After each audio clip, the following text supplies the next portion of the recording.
In the pitch-black hours of November 13, 1942, Rear Admiral Daniel Callahan, tense and alert on his flagship, faced a critical moment.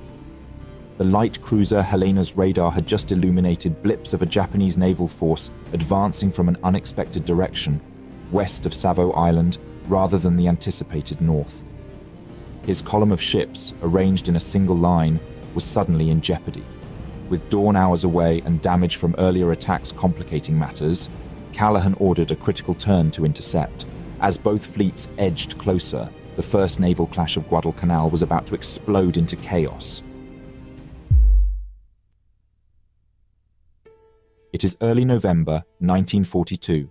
The Battle of the Santa Cruz Islands ended with a clear Japanese tactical victory, damaging the US aircraft carrier Enterprise and sinking the aircraft carrier Hornet and a destroyer.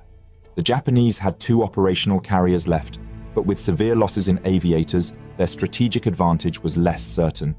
The declining skill of Japanese aviators became apparent, allowing American pilots to abandon the old rule of avoiding dogfights with Zeros. With an unsinkable airfield at Guadalcanal and an elite carrier air group, the US forces under Admiral Halsey prepared for a new Japanese offensive expected in mid-November. Halsey, determined to hold Guadalcanal, refused to send damaged ships back to Pearl Harbor, opting instead to keep the Enterprise operational. However, his US Pacific Fleet was stretched thin against the larger Imperial Japanese Navy. As intelligence warned of an imminent large-scale Japanese attack, Halsey coordinated a defense strategy involving nearly all available US Pacific Fleet assets. Indeed, the Japanese were planning something big. On the land, the Japanese army aimed to launch another offensive on Guadalcanal, but required additional reinforcements before proceeding. They sought assistance from Admiral Isoroku Yamamoto, who responded by dispatching a substantial force. Yamamoto organized 11 large transport ships to carry 7,000 troops from the 38th Infantry Division, along with their supplies and equipment, from Rabaul to Guadalcanal. To support this operation, Yamamoto also sent a powerful warship force from Truk on November 9th. This fleet was led by Vice Admiral Hiroaki Abe and included the battleships Hiei and Kirishima. Their mission was to bombard Henderson Field on the night of November 12th, with special fragmentation shells to clear the way for the transport ships, ensuring their safe unloading the following day.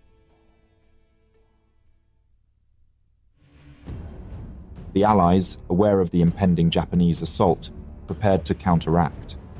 Task Force 67, commanded by Rear Admiral Richmond K. Turner, was dispatched on November 11th to reinforce and resupply their forces on Guadalcanal. This convoy was protected by 2 task groups led by Rear Admirals Daniel J. Callahan and Norman Scott, and supported by aircraft from Henderson Field. Turner faced a critical decision on who would command a hastily assembled force of warships in the upcoming battle. Despite Admiral Scott's experience in night combat and his recent success at the Battle of Cape Esperance, Turner chose Admiral Callahan due to seniority, even though Callahan lacked combat experience and had been away from sea duty for months. The fact this seniority consisted of merely 15 days did not matter either. The US fleet comprised 5 cruisers and 8 destroyers. The heavy cruisers included the San Francisco, Callahan's flagship and the Portland, and 3 light cruisers. They were significantly outgunned by Abe's force. Japanese aircraft attacked on November 11th and 12th. The San Francisco, defending the transport ship's unloading, sustained heavy damage when a Japanese Betty bomber, engulfed in flames from anti-aircraft fire, crashed into it. That night, as the American transports lay anchored off Guadalcanal, orders came down for their immediate departure.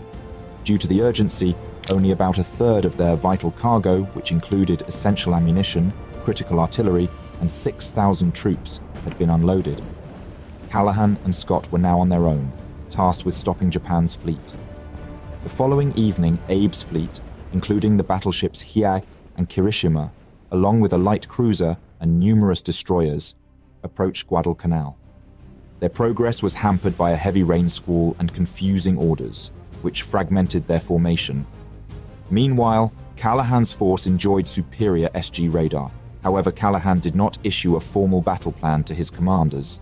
The The rumors of facing battleships spread through the fleet, with many sailors believing they were unlikely to survive. Around 1:25, a Japanese naval force entered Iron Bottom Sound between Savo Island and Guadalcanal, prepared to bombard Henderson Field with special ammunition. The Japanese approached from an unexpected direction, coming from the west side of Savo Island, rather than the anticipated north. Their extensive training in night combat gave them a significant advantage over the Americans. Callahan's force was arranged in a single column with destroyers at the lead and rear and cruisers positioned in the center. At precisely 1:24 a.m., the cruiser Helena's SG radar detected another presence. The radar blips revealed two distinct contacts. These were the Japanese destroyers Udachi and Harusame, situated just over 10 miles from the American destroyer Cushing, which led the column. Callahan promptly ordered the column to turn right, heading due north in an effort to intercept the approaching Japanese force by crossing their T. However, the execution of this maneuver was flawed as the turn was insufficiently sharp. The damage to San Francisco from an earlier kamikaze attack exacerbated the problems, further hampering Callahan's ability to coordinate the other ships. When the two fleets eventually sighted each other, hesitation marked both sides. Abe, unsure whether to continue with his special bombardment munitions or withdraw to rearm, chose to press on. The sudden report from Udachi about enemy ships forced Abe to reconsider his strategy.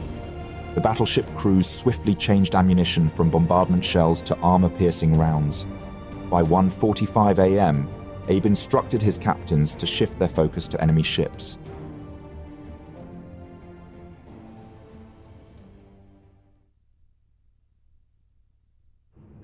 Three minutes later, the Japanese force, led by the battleship Hiei and the destroyer Akatsuki, initiated their attack on US ships. The high superstructure of the cruiser Atlanta rendered her a glaring target in the murky night. As Japanese searchlights flared open, they illuminated Atlanta's portside. The ships opened fire. Atlanta immediately responded with her 5-inch guns, knocking out one of the 3 enemy searchlights and landing hits on what was believed to be the destroyer Akatsuki. The Japanese ships, now encircling Atlanta, concentrated their fire on the cruiser. Amidst the barrage, the bridge was struck, killing Rear Admiral Norman Scott and almost his entire staff. In the chaos, 1 or possibly 2 long-lance torpedoes struck Atlanta, bringing her to a halt. Mortally wounded within minutes of the engagement's start, Atlanta lay immobilized. By now, all US ships had opened fire, although the orders to do so likely never properly arrived. The battle devolved into a scene of intense confusion. With American and Japanese ships intermingled, the American forces found themselves in close combat against battleships. This unexpected proximity allowed cruiser and destroyer guns a rare chance to penetrate Japanese battleship armor. The destroyer Cushing, leading the charge, engaged an enemy destroyer positioned 2,000 yards to starboard, while other gunners targeted the battleship Hiei. Cushing endured multiple hits that severed power lines and drastically reduced her speed. Even in her crippled state, the destroyer launched 6 torpedoes at Hiei, but none detonated. Illuminated by a searchlight beam, Cushing came under heavy fire from both sides and was soon reduced to a sinking wreck. With no power to maneuver or combat the spreading fires, Cushing was abandoned. Next in line, the destroyer Laffey fired torpedoes at Hiei from close range. These torpedoes failed to arm and detonated prematurely. Laffey then encountered 3 Japanese destroyers which subjected her to intense gunfire and a torpedo that blew off her stern. The battleship Kirishima, which had previously avoided direct engagement, delivered a decisive salvo that completed Laffey's destruction. The crew abandoned ship as it sank, but the burning hull exploded, claiming the lives of many, including the destroyer's captain. Following in the formation were the destroyers Sterett and O'Bannon. Sterett was struck by a salvo while engaging an enemy ship, resulting in the destruction of her radar, aft 5-inch guns, and steering gear. The captain, Jesse Coward, managed to maneuver Sterett and launched 4 torpedoes at Hiei, along with several 5-inch rounds. These failed to hit or explode. With Sterett on fire and half of her main battery out of action, Coward ordered a withdrawal, narrowly avoiding a collision with O'Bannon. As the battle intensified, the destroyer O'Bannon came under heavy fire from the battleship Hiei. However, Hiei's large guns struggled to effectively target the nimble destroyer, allowing O'Bannon to respond with 5-inch gunfire and 2 torpedoes. Already battered by shells from various American ships, Hiei became engulfed in flames as O'Bannon withdrew. The battleship's forward pagoda mast was ablaze, and 85 shells had devastated her light anti-aircraft guns, communication systems, and main battery control circuits. In the confusion, Hiei's 6-inch guns mistakenly fired on the Japanese destroyers Asagumo, Murasame, and Samidar. At 1:55 a.m., an 8-inch shell from the cruiser San Francisco jammed Hiei's rudders, leaving her nearly helpless. Admiral Abe on Hiei's bridge was unaware of his forces sinking 2 American destroyers and damaging a cruiser. San Francisco, now disengaging from Hiei, turned her attention to 2 Japanese destroyers, likely Udachi and Harusame, on her starboard bow. The first salvo hit its mark, setting the Udachi ablaze, and Captain Cassin Young ordered the gunners to shift fire to the second. However, in the ensuing confusion, the crippled cruiser Atlanta may have drifted into San Francisco's line of fire. 2 full salvos struck Atlanta's superstructure. The response from the Japanese was swift and devastating. Hiei, along with the cruiser Nagara, concentrated their fire on San Francisco. Hiei's third salvo of 14-inch shells hit San Francisco's bridge with lethal precision.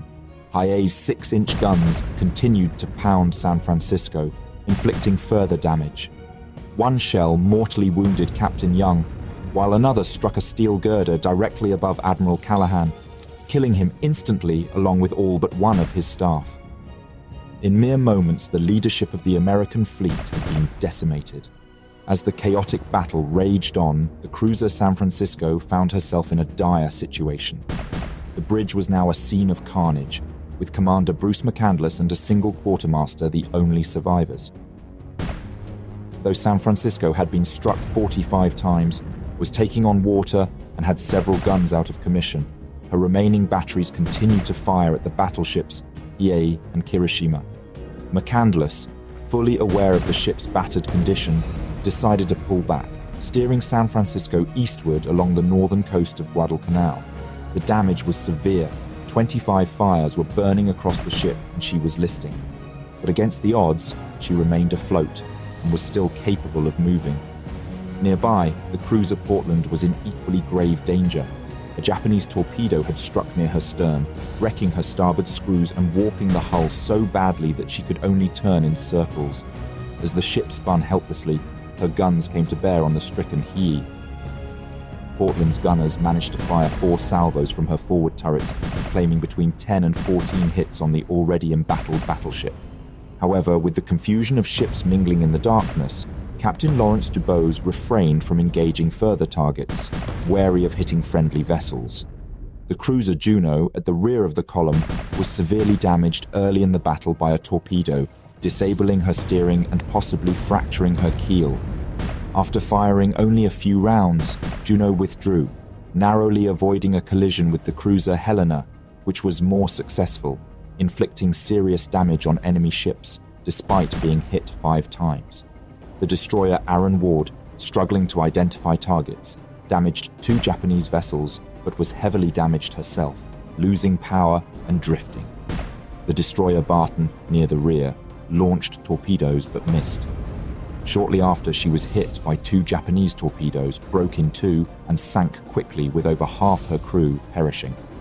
Around 2 a.m., Abe decided to withdraw his forces, cancelling the planned bombardment of Henderson Field on Guadalcanal.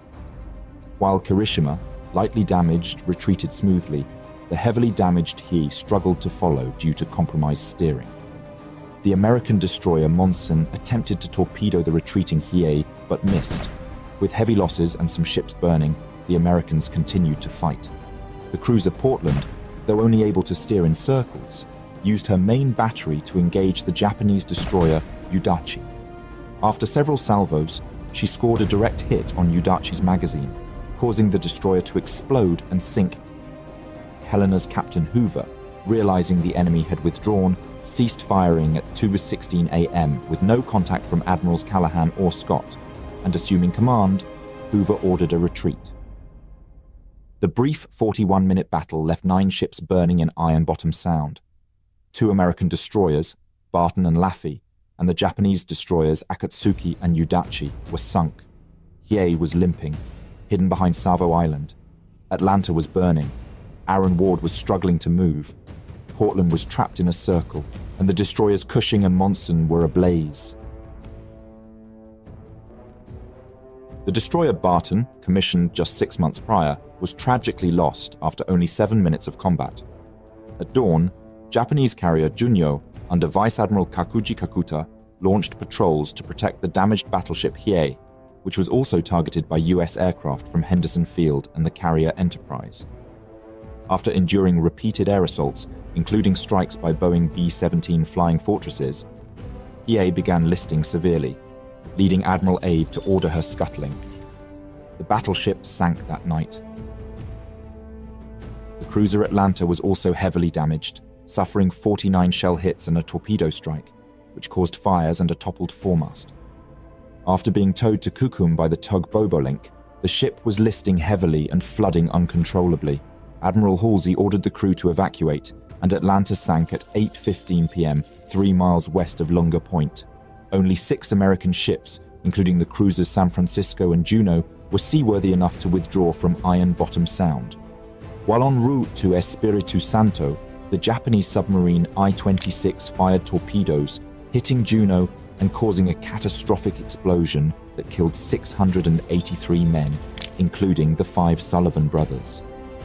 This led to a new US Navy policy prohibiting multiple family members from serving on the same ship. Following the battle, Captain Hoover faced unjust blame for the losses and was removed from command, even after a court of inquiry exonerated him. The Americans lost 2 cruisers, 4 destroyers, and 1,439 men, while the Japanese lost Hiei, 2 destroyers, and 552 personnel. Although Japan achieved a tactical victory, the battle marked a strategic setback as Admiral Abe's bombardment of Henderson Field was halted, ensuring the continued operation of Marine air units on Guadalcanal. Abe was subsequently relieved of his command. The brief respite was only temporary. As both sides licked their wounds and prepared for the next move, it was clear that the battle for control was far from over. The second showdown was just hours away.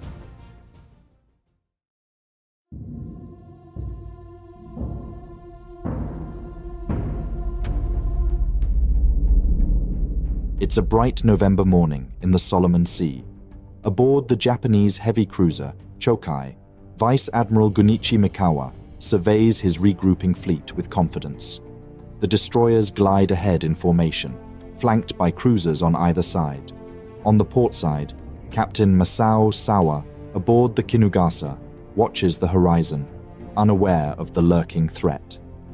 High above, American aircraft from Henderson Field and the USS Enterprise have already spotted their prey, diving into position for a deadly strike.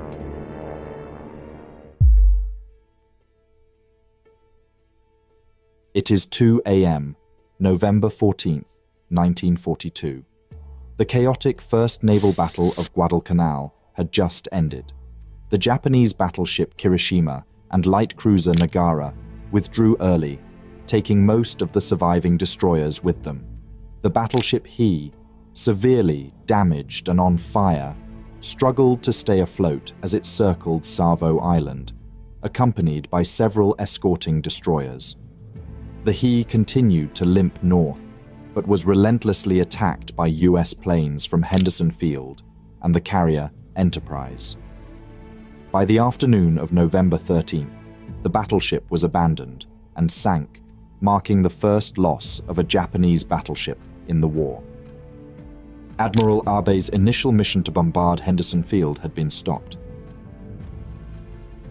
The Americans also suffered heavy losses. 4 destroyers were sunk or abandoned, and 2 light cruisers were scuttled and sunk after severe damage. Some ships were towed to safety, but others sank later in the day. 2 of their admirals, Daniel Callahan and Norman Scott, had been killed during the battle. The torpedo planes and their escorts returned safely to Henderson Field, with no losses among the US aircraft. Task Force 16, with the USS Enterprise, remained south of Guadalcanal. The carrier prepared for further action, with aircraft taking off for reconnaissance missions as the situation in the Solomons remained uncertain. Although Admiral Abe failed to effectively bombard Henderson Field and his loss of a battleship, Admiral Isoroku Yamamoto still considered deploying the 38th Division to Guadalcanal crucial for Japan's victory. He issued orders for Vice Admiral Kondo's strike force, stationed at Ontong Java Atoll, approximately 500 miles east of Rabaul, to advance towards Guadalcanal. Kondo escorted a Japanese troop convoy consisting of transport ships, which was scheduled to arrive at sunset on the 14th. Along the way, he assimilated 6 ships from Abe's force. Meanwhile, Vice Admiral Gunichi Mikawa's Outer South Seas force, among them the heavy cruisers Chokai, Kinugasa, Maya, and Suzuya, were also en route to participate in a second night bombardment of Henderson Field, setting sail from the Shortlands on an eastern course. Enterprise remained south of Guadalcanal in search of Japanese carriers, but found none, as the converted carrier Junyo was too far north to be detected or to enter the fray. Despite the opportunity to reinforce Henderson, Rear Admiral Thomas Kincaid, even in this critical situation, refused to move the carrier closer to the battle. Task Force 64, under Rear Admiral Willis August Ching Lee, comprising 2 battleships and 4 destroyers, was positioned too far away to intercept Mikawa's forces, leaving Guadalcanal vulnerable to a night bombardment. The Rear Admiral had, however, received orders to reinforce Guadalcanal at a last-ditch effort to stop the Japanese. At midnight on the 15th, Mikawa's force arrived just north of Savo Island. For just 30 minutes, the 4 cruisers unleashed hundreds of shells on Henderson Airfield. Chokai fired 381 rounds, Maya 485, and Suzuya 504, each armed with 10 8-inch guns and utilizing APHE shells. The destroyers Mochizuki and Amagiri aided the bombardment. Although they shot many shells, only 10 aircraft were destroyed and no vital infrastructure was damaged. Afterwards, they retreated toward the Shortlands at dawn.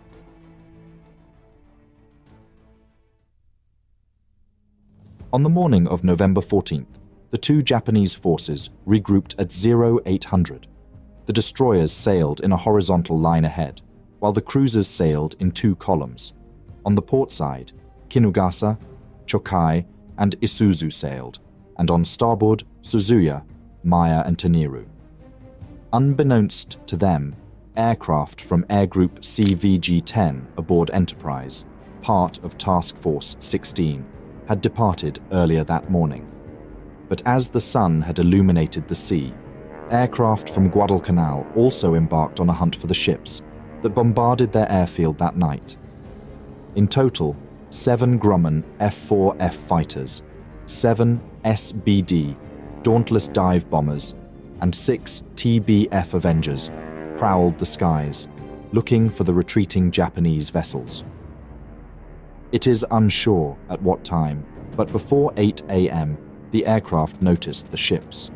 They immediately attacked, launching their torpedoes and 500-pound bombs. At least 1 torpedo hit Kinugasa on its port side, and 2 or 3 more on its starboard side. The attack happened within minutes as the aircraft retreated back to Henderson Airfield. Heavily damaged, Kinugasa began listing and leaking oil. At 8:50 a.m., 2 U.S. scout planes from the Enterprise sighted the Japanese warships from low altitude. The Japanese noticed the planes as well and opened fire. They climbed in circles, followed by bursts of long-range anti-aircraft fire. For the next hour, the planes stayed high, reporting every move of the task group and positioning for an attack. During this period, it became clear that the ships were moving slower than expected. revealing that one of the heavy cruisers was trailing a wide oil slick and listing to starboard. This was the Kinugasa, commanded by Captain Masao Sawa. At 9:15, the scouting planes gathered enough data to send a contact report. They reported sighting 9 enemy ships a few miles south of an island group, about 270 miles northwest of the fleet. 6 minutes later, the pilot reported favorable weather for dive bombing, and 15 minutes later, he identified the enemy force as consisting of 2 battleships, 2 cruisers, 1 possible converted carrier, and 4 destroyers. However, due to distance, cloud cover, and enemy fire, the force was misidentified. The group actually consisted of 4 heavy cruisers and 2 light cruisers. Once all reports were acknowledged by the fleet, the decision was made to target the damaged cruiser, with most of the Japanese aircraft focused on protecting their transports elsewhere. The cruisers were left without aerial support. At 10:15, the 2 dive bombers launched their attack from 17,500 feet, facing only the ship's defensive guns. The fire was heavy and accurate, causing the planes to jolt and shake as shells burst around them, while tracer rounds streaked past. The other SBD aimed for a light cruiser, possibly the Isuzu. They attacked from the east, diving out of the sun and encountering no air opposition. At 2,000 feet, the planes released their 500-pound bombs, which accelerated toward their targets. By 1,000 feet, the dive bombers pulled out of their dives, retracted dive brakes, increased throttle, and escaped over the sea. 1 bomb narrowly missed the Kinugasa, while the Isuzu was struck directly, leaving it heavily smoking. One of the dive bombers was shot down by the anti-aircraft fire. 2 large explosions followed, with the ship's decks sprayed with water and flames erupting from the crater. Isuzu and Kinugasa both slowed, and thick black smoke began pouring from their damaged hull. While these attacks were happening, a larger strike group of 16 SBD Dauntless bombers, escorted by 10 F-4F Wildcats, arrived to engage the Japanese bombardment force. Their mission was to target the main body of enemy cruisers. The bombers maintained formation as they approached, with some pilots exchanging hand signals, while others communicated in code or checked their equipment repeatedly. As the group neared the target, they changed course, but some of the escorting Wildcats missed the turn and continued off course, unable to provide cover for the bombers. By 11:30, the strike group found the main body of 6 Japanese cruisers and 4 destroyers, withdrawing at 25 knots. The cruisers were arranged in 2 parallel columns of 3 ships each. The Dauntless bombers began their attack. One section dived on Kinugasa, dropping bombs through intense anti-aircraft fire. A 500-pound bomb dropped by Lieutenant Robert D. Gibson from an SBD struck the forward bridge, penetrating deep into the ship and detonating below the waterline. The explosion caused severe flooding, listing Kinugasa to port by 10 degrees and killing Captain Sawa Masao and his second-in-command. Though emergency counterflooding temporarily stabilized the ship, near misses from additional bombs triggered gasoline tank fires, further disabling the vessel. Another group targeted the Isuzu, scoring 2 direct hits that caused the ship to list to port, with thick black smoke billowing from the hull. The strike leader then led his group to attack the Tenryu, but their bombs landed close without a direct hit. The Isuzu was dead in the water, burning, with 2 destroyers nearby. Other Japanese ships were spread out. Other Dauntless pilots circled the main body and selected their targets. The attacks continued as Maya came under fire around 0930, likely targeted by one of the Dauntless bombers. Although the bomb missed, the plane clipped the mainmast and crashed, igniting fires that spread rapidly. The crash inflicted damage on a high-angle gun, 2 searchlights, and a torpedo tube, resulting in 37 casualties.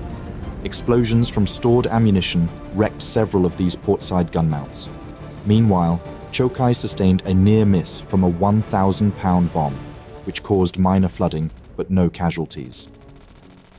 After the attack, the Dauntlesses regrouped outside the range of enemy guns. Some planes climbed, others glided down, and they formed up in a disciplined formation before heading back to base. Despite efforts to correct her list and extinguish the flames, the Kinugasa was attacked again by 3 dive bombers an hour later. Near misses disabled her engines, and she was eventually abandoned, sinking 15 miles west of Rendova Island, with 51 crew members lost. As the pilots retreated, they watched the heavily damaged Kinugasa roll over and sink, its hull exposed and the surrounding sea littered with debris and oil. In total, 511 sailors were killed, including Captain Sawa and his deputy Fusao Miyazaki. Maya's fires were eventually brought under control, retreating together with Chokai and Suzuya, while the Isuzu was rendered unnavigable by the damage, and although she began to flood, she was towed to the shortlands and later to Truk. The Michishio also suffered damage and casualties. Chokai, along with Maya and Suzuya, had reached the shortlands. 2 days later, Chokai departed for Rabaul and ultimately returned to Truk for repairs on November 20th. After further work, she resumed her duties by early December. Similarly, Maya underwent temporary repairs at Kavieng and arrived at Truk on December 8th, later heading for Yokosuka for more extensive repairs, which she completed in early January 1943. The destroyers Yugumo and Cirrus remained behind to rescue the survivors. The bombardment of Henderson Field, while extensive, proved ineffective. However, the urgency to reinforce Guadalcanal remained. The 11 troop transports were scheduled to deliver their cargo that night.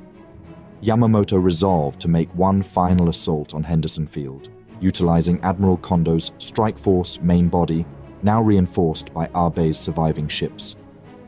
The US Navy was equally determined to thwart both the troop convoy and any further bombardment of Henderson.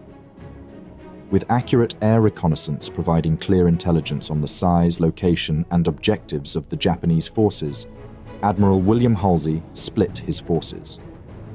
Task Force 16, with the Enterprise, stayed to the south, while Task Force 64, under Admiral Lee, was on its way to intercept Kondo and the transports.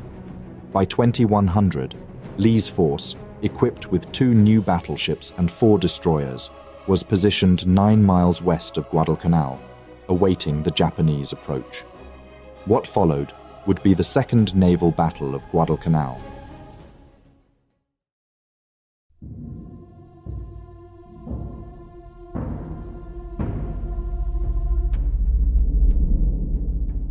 It was November 14th, 1942.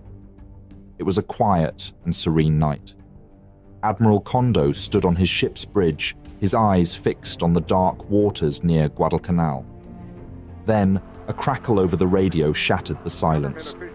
The light cruiser Sendai had made contact with the enemy. 2 American cruisers and 4 destroyers. Kondo immediately issued orders to engage, fully aware that the Second Naval Battle of Guadalcanal was about to erupt in deadly earnest.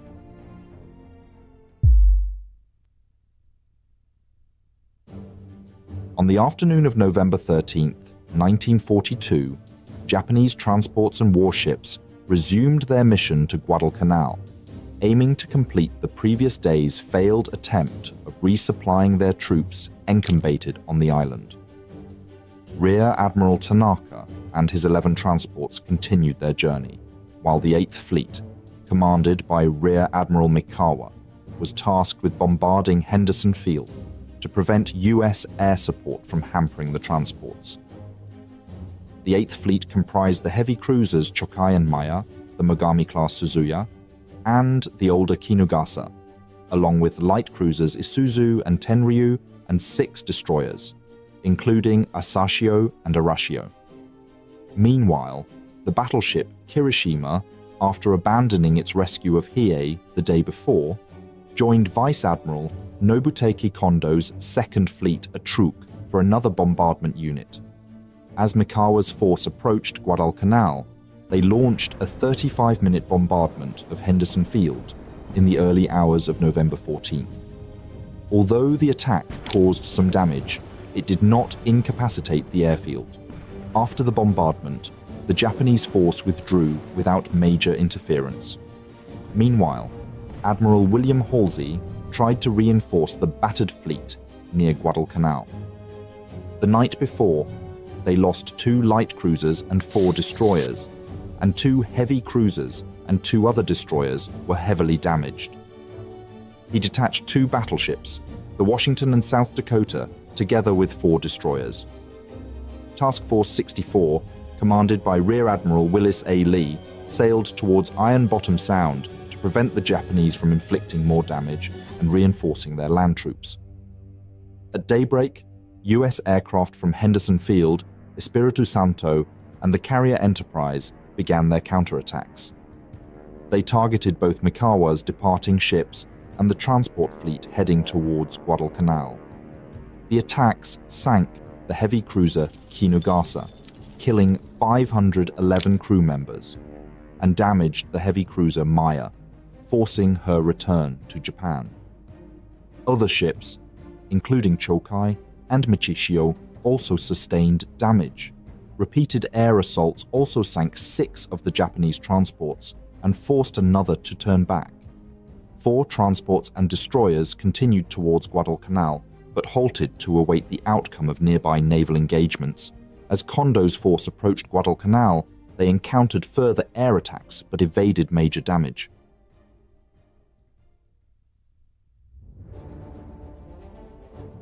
Kondo divided his fleet into separate groups. At 10:10 p.m., the group consisting of the cruiser Sendai and several destroyers, commanded by Rear Admiral Shintaro Hashimoto, made the first contact with Admiral Willis Lee's task force near Guadalcanal, misidentifying the battleships as 2 cruisers and 4 destroyers. Sendai and the destroyer Shikinami began pursuing Lee's force, approaching from their northeast, as Ayanami is dispatched to scout the west. Meanwhile, the cruiser Nagara and her destroyer escorts were sent at full speed toward Iron Bottom Sound from the west, and Kondo moved the battleship Kirishima and 2 heavy cruisers to bombard Henderson Field. Around 11, Washington's SG radar detected Sendai about 9 miles to the north. Visual contact was established by 11:12 p.m., but only the battleships spotted the enemy, with none of the destroyers able to see the cruiser. 5 minutes later, Washington opened fire with its 16-inch guns on Sendai and her escorts, using 5-inch star shells to illuminate the targets. Although the shells landed near the Japanese ships, no direct hits were scored. The Japanese responded by retreating behind a smokescreen, but Washington's advanced SG radar continued tracking them, no matter the smoke. Admiral Hashimoto's remaining destroyers, Uranami and the detached Ayanami, pressed forward, steaming southward along Savo Island's west coast. Ayanami was detected by USS Walker's radar, leading the US formation. The destroyer immediately unleashed her 5-inch guns. This action was soon followed by the rapid-fire barrage from her companions, Benham and Preston. Moments later, Gwyn, another US destroyer, detected the Japanese cruiser Nagara along with its accompanying destroyers. What followed was an intense exchange of fire between Gwyn and the Japanese warships. The Japanese force delivered punishing blows to Preston. The assault crippled Preston's boiler room, and the shelling caused her afterstack to collapse. More hits, likely from Nagara, ravaged the engine room, transforming the area around the aft gun mounts into a scene of fiery devastation. Despite the gunnery officer's efforts to keep the forward guns operational, Preston was rapidly succumbing to the damage. She began sinking stern first, listing dangerously to starboard. At 11:36, just 14 minutes after Walker had opened fire, the order to abandon ship was given. Mere moments later, Preston rolled over onto her starboard side and vanished beneath the waves. Crewmen aboard Gwyn watched in helpless horror as their sister ship sank. Gwyn executed a sharp turn to starboard to evade the sinking wreckage.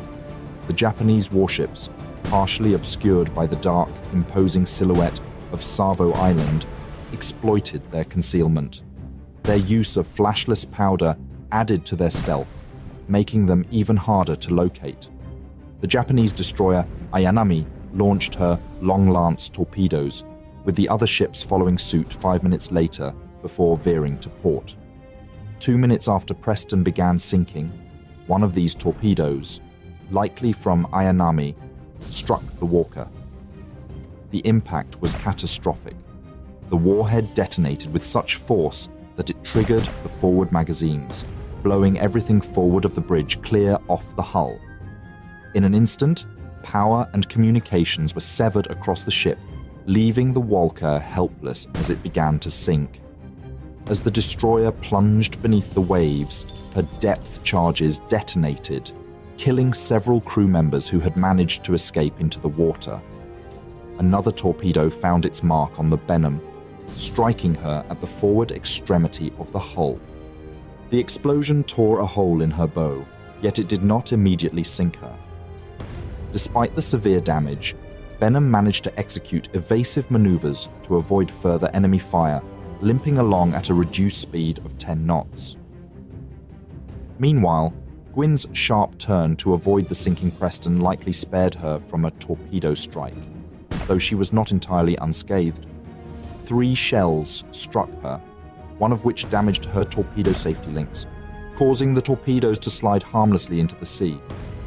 Ayanami's muzzle flashes, stark against the dark silhouette of Savo Island, betrayed her position. The USS Washington seized the opportunity, opening fire on the Japanese destroyer and scoring several direct hits. Ayanami was soon ablaze, left dead in the water. For Admiral Lee's 4 destroyers, the encounter had been devastating. Preston and Wark were lost, while Benham and Gwyn, though still afloat, were severely damaged. In their sacrificial defense of the battleships, they shielded these larger vessels from enemy fire and torpedoes, albeit at a tremendous cost. By 11:48, recognizing their dire condition, Admiral Lee ordered Benham and Gwyn to withdraw from the battle area, leaving the battleships to continue the fight alone. Yet as the destroyers withdrew, the South Dakota's electrical circuit breakers tripped, plunging the battleship into darkness. For 6 agonizing minutes, every light on board was out, and all radar screens went dark. The sudden blackout left the officers and sailors feeling as though they were blindfolded in the midst of battle. When power was finally restored, the relief was short-lived, the radar picture was incomplete, and crucial systems remained inoperative. To compound the growing crisis, South Dakota made a critical error in maneuvering. Instead of turning to port to avoid the wrecks of Preston and Walker, she turned to starboard, a misstep that placed her directly between the burning destroyers and the Japanese warships. This unfortunate positioning left the battleship silhouetted against the flames. As she was restored, it showed the ship was now less than 3 miles away from Kondo's force. Kondo seized the moment. The cruiser Otago and the destroyer Asagumo launched torpedoes at the battleship. All the torpedoes missed their mark. Otago then illuminated South Dakota with her searchlights. The gunfire that followed was devastatingly accurate. In the span of just 4 minutes, South Dakota was struck 26 times. Some shells failed to detonate, but those that did caused enormous damage. At least, that's what the crew initially suspected. However, despite many hits, it appeared the battleship suffered only superficial damage. Damage control parties aboard South Dakota sprang into action, battling the fires and performing emergency repairs. Captain Thomas L. Gatch, assessing the dire state of his ship, concluded that South Dakota was no longer capable of supporting Admiral Lee's efforts to counter Kondo's bombardment group. Gatch requested permission to withdraw from the battle area. Admiral Lee granted the request, allowing South Dakota to retreat from the engagement. With South Dakota removed from the fray, Washington faced the full brunt of Kondo's forces alone. However, the focus of Kondo's forces remained fixated on the illuminated South Dakota overlooking Washington. Admiral Lee, seizing this unexpected advantage, prepared to engage the Japanese battleship Kirishima, which now presented a prime target. Washington's SG radar provided a crucial advantage, offering a clear view of the enemy despite the chaotic circumstances. Once it was confirmed that South Dakota was safely out of sight and not an immediate concern, Admiral Lee ordered Washington to open fire. Washington unleashed a devastating salvo. While 2 of her 5-inch turrets targeted the Otago, all 9 16-inch guns, supported by 2 additional 5-inch mounts, fired upon Kirishima. Within a minute of the salvo's launch, Kirishima was obscured by the massive splashes of exploding shells. Towering geysers of white water soared higher than the ship's superstructure, engulfing her in a curtain of chaos. Yet, not all the shells missed. Kirishima was struck repeatedly by both 16-inch and 5-inch shells. The bombardment ignited fires deep within her hull and superstructure, disabled 2 of her main turrets, jammed her steering mechanism, and caused severe flooding in several compartments. Kirishima was effectively out of the battle, her steering gear irreparably damaged and her upper structure aflame. The gunnery officer detailed they received 9 hits from Washington's 16-inch guns and 40 hits from her 5-inch batteries. The steering of the Kirishima was so badly damaged that she kept turning in a circle but couldn't get away. At exactly 7 minutes past midnight, Washington ceased firing. Even though Kirishima was now out of action, Admiral Kondo's bombardment group remained a strong force. Otago and Takao, along with Nagara and Sendai and several destroyers from Kondo's support groups, were still operational. Concerned for the safety of his transports, Kondo ordered the cancellation of the bombardment of Henderson Field and detached several destroyers to engage Washington. In the quiet, the American battleship, having changed course to the north-northwest. The silence was broken when the destroyer Oyashio launched torpedoes at Washington, followed shortly by Samidara with her long lances. Otago and Takao also fired 3 torpedoes. The battleship managed to escape to Guadalcanal's west 5 minutes after the torpedo volley, and soon after, Kondo withdrew as well. Kirishima attempted to sail towards the east, but before sunrise, it became apparent the damage was too severe. Kondo ordered her to be scuttled, marking the second loss of a Japanese battleship during the prolonged engagement. Washington remained in the battle zone longer than any other American warship, leaving only after South Dakota had been absent for around 15 minutes. The destroyer Gwin, tasked with escorting the damaged Benham to Espiritu Santo, found the latter too severely crippled to complete the journey. The US lost 3 destroyers, Warp, Benham, and Preston, with 242 US sailors killed. In contrast, Japan lost a battleship and a destroyer, and 249 Japanese sailors killed. The following afternoon, Gwin removed Benham's crew and prepared to scuttle the destroyer. However, all 4 torpedoes fired at Benham either missed their target or malfunctioned. Gwin ultimately sank Benham with gunfire before arriving at Espiritu Santo without further incident. South Dakota and Washington both reached Espiritu Santo, where South Dakota was sent back to the United States for extensive repairs. Although the naval engagements had ended, the Naval Battle of Guadalcanal was not yet concluded. The 4 transport ships in Kondo's reinforcement group were ordered to beach themselves on the northern coast of Guadalcanal to disembark their troops. Kondo had failed to bombard Henderson Field, and the hope was that Admiral Reizo Tanaka, commanding the reinforcement ships, could at least land his troops. However, the morning after the battle, Tanaka's transports were attacked by US aircraft from Henderson Field, destroying the vessels and most of their cargo. Only 2,000 to 3,000 troops managed to disembark, less than half of the shipped 7,000. The failure to neutralize Henderson Field and deliver reinforcements severely hampered Japanese efforts on Guadalcanal, leading to a shift in strategy. The battle marked a turning point, with the US Navy gaining the upper hand and ensuring a steady supply of reinforcements to Guadalcanal. The Japanese eventually abandoned the island by December 31st, marking the beginning of a shift in the Pacific War's momentum. Thank you very much for watching this video. Please leave a like, it really helps out the channel. If there is a topic, battle, or person you would like to know more about, let me know your thoughts in a comment. I would also like to thank all my patrons and channel members for their generous support. If you enjoy House of History and you want to support my work, consider joining me on Patreon. For just $1 per month, you will already gain early access to all my videos without any in-video advertisements. Don't forget to subscribe. See you next time.